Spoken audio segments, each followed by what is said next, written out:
కేసీఆర్ కు కాళేశ్వరం విచారణ కమిషన్ నోటీసులు జారీ చేసింది. కేసీఆర్ తో పాటు హరీష్ రావు ఈట్లకు నోటీసులు ఇచ్చింది. 15 రోజుల్లో విచారణకు హాజరు కావాలని నోటీసులో పేర్కొంది. జూన్ 5 లోపు విచారణకు హాజరు కావాలని కేసీఆర్ కు నోటీసులు ఇచ్చింది.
కాళేశ్వరం ప్రాజెక్టు అవినీతి ఆరోపణల నేపథ్యంలో ఉన్నతాధికారులను అలాగే ఈఎన్సీఎల్ని విచారించినటువంటి జస్టిస్ పిసి ఘోష్ కమిషన్ ఇక రాజకీయ నాయకుల వంతు వచ్చింది. ఇక కేసీఆర్కు కాళేశ్వరం విచారణ కమిషన్ నోటీసులు జారీ చేసింది.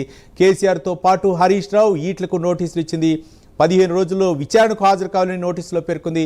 జూన్ 5 లోపు విచారణకు హాజరు కావాలని కేసీఆర్కు నోటీసులు ఇచ్చింది. దీనిపై మరింత సమాచారం మా కరస్పాండెంట్ అజీం అందిస్తారు. అజీం, కాళేశ్వరం కమిషన్ జస్టిస్ ఘోష్ ఏదైతే మాజీ సీఎం కేసీఆర్ అలాగే మాజీ మంత్రులు అయినటువంటి హరీష్ రావు ఈటెల రాజేందర్ కు నోటీసులు ఇచ్చింది. కాళేశ్వరం నిర్మాణ సమయంలో ఏదైతే సిందిల్లా మేడారం అలాగే ఏదైతే బ్యారేజ్ల నిర్మాణం ఉందో ఆ నిర్మాణ సమయంలో జరిగినటువంటి అవినీతి కావచ్చు, ఆ నిర్మాణ లోపం కావచ్చు, అప్పుడు మెయింటైన్ చేసినటువంటి క్వాలిటీ కావచ్చు, ఇలా అనేక అంశాలపై ఏదైతే అవినీతి ఆరోపణలు గత ప్రభుత్వం ఎదుర్కొంటుంది. సో ఈ నేపథ్యంలో ఆ సమయంలో సీఎం గా ఉన్నటువంటి కేసీఆర్ కావచ్చు, అలాగే ఫైనాన్స్ మినిస్టర్ గా ఉన్నటువంటి ఈటెల రాజేందర్, ఇరిగేషన్ శాఖ మంత్రిగా ఉన్నటువంటి హరీష్ రావు కి ఏదైతే నోటీసులు ఇవ్వడం జరిగింది. 15 రోజుల్లో ఏదైతే హాజరు కావాలని చెప్పి జూన్ 5వ తారీఖు వరకు ఏదైతే డెడ్ లైన్ కూడా ఏదైతే దాంట్లో మెన్షన్ చేస్తూ కూడా ఏదైతే నోటీసులు ఇవ్వడం జరిగింది. ఇప్పటికీ కాళేశ్వరం కమిషన్ ఏదైతే మాజీ ఇరిగేషన్ సంబంధించినటువంటి అధికారులను కావచ్చు, అలాగే అప్పుడు ఉన్నటువంటి అధికారులు ఎవరైతే ఉన్నారో ఫైనాన్స్ సెక్రటరీ కావచ్చు,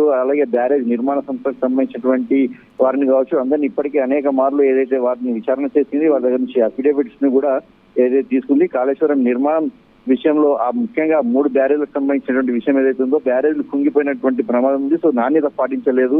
అప్పుడున్నటువంటి ఇరిగేషన్ కాకుండా ఏదైతే సీఎం అప్పుడంటే అక్కడ ఉన్నటువంటి విచారణలో ఉన్నటువంటి వారందరూ కూడా గత ప్రభుత్వం ఏం చెప్పిందో ప్రభుత్వం చెప్పినటువంటి పనులనే మేము చేశామని చెప్పి విచారణలో అనేక సందర్భంలో జస్టిస్ ఘోష్ కమిషన్ ముందు వారు ఏదైతే తెలపడం కూడా జరిగింది. సో ఈ నేపథ్యంలో ఏదైతే జస్టిస్ ఘోష్ కమిషన్ ఖచ్చితంగా ఏదైతే కేసీఆర్ అలాగే హరీష్ రావు ఈటెల రాజేందర్ కూడా పిలిచి విచారణ చేస్తుందని చెప్పి వార్తలు వింటున్న నేపథ్యంలో ఏదైతే గడువు కూడా ఏదైతే కాళేశ్వరానికి సంబంధించినటువంటి కమిషన్ సంబంధించిన గడువు కూడా ఈ నెల మే 31తో ముగిసే అవకాశం ఉంటే, కానీ నిన్న ఏదైతే కమిషన్ కూడా 2 నెలలు గడువు పెంచుతూ కూడా ఏదైతే ప్రభుత్వం ఉత్తర్వులు కూడా జారీ చేసింది. సో ఉత్తర్వులు జారీ చేసిన మరుసటి రోజే ఏదైతే కమిషన్ ఈ ముగ్గురికి కూడా ఏదైతే నోటీసులు కూడా ఇవ్వడం జరిగింది. సో ముగ్గురి 15 రోజుల్లో హాజరు కావాల్సి ఉంటుంది. ఖచ్చితంగా హాజరై అప్పుడున్నటువంటి పరిస్థితులు కావచ్చు, అప్పుడు నిర్మాణం చేసినటువంటి వ్యవహారం కావచ్చు, అప్పుడు ఏ రకంగా ఏ ప్రాతిపదికన అటు ఉన్నటువంటి బ్యారేజ్ నిర్మాణ సంస్థలకు ఎలాంటి బాధ్యతలు అప్పగించారు, ఇలాంటి అనేక అంశాలపై కమిషన్ కేసీఆర్, హరీష్ రావు, ఈటెల రాజేందర్ ముగ్గురిని కూడా విచారణ చేపిస్తుంది. సో ఇప్పటికే దాదాపు కమిషన్ 90% రిపోర్ట్ ని సిద్ధం చేసిందని కూడా మనకు తెలుస్తుంది. అంటే ఆ నిర్మాణ సమయంలో ఉన్నటువంటి సంస్థల యాజమాన్యాలతో కావచ్చు, అప్పుడున్నటువంటి అధికారులతో కావచ్చు, ప్రభుత్వంలో ఉన్నటువంటి ఇతర అధికారులతో కావచ్చు, అందరితో కూడా ఏదైతే కమిషన్ ఇప్పటికే అఫిడేవిట్ కూడా తీసుకున్న నేపథ్యంలో ఈ ముగ్గురిని విచారించిన తర్వాత కమిషన్ ఏదైతే గవర్నమెంట్ కి ఒక పూర్తి స్థాయి నివేదిక అయితే ఇవ్వనట్టు మనకు తెలుస్తుంది. Right, thank you Ajay. ఇక కాళేశ్వరం ప్రాజెక్టుపై అవినీతి ఆరోపణల నేపథ్యంలో రాష్ట్ర ప్రభుత్వం జస్టిస్ పిసి ఘోష్ కమిషన్ నియమించింది. కమిషన్ విచారణ ప్రారంభించింది. ఇప్పటి వరకు కూడా ఉన్నతాధికారులను అలాగే ఇంజనీరింగ్ నిపుణులు, మరోపక్క కాంట్రాక్టులను విచారించింది. ఇప్పుడు రాజకీయ నాయకుల వంతైంది. దీనికి మాజీ సీఎం కేసీఆర్ అలాగే అప్పుడే ఫైనాన్స్ మినిస్టర్ ఈట్ల రాజేందర్, నీటిపారుదల శాఖ మంత్రి హరీష్ రావుకు నోటీసులు ఇచ్చింది. జూన్ 5 విచారణకు హాజరు కావాలని చెప్పేసి నోటీసులు ఇచ్చింది. దీనిపై మరింత సమాచారం మా కరెస్పాండెంట్ తిరుపతి అందిస్తారు. తిరుపతి.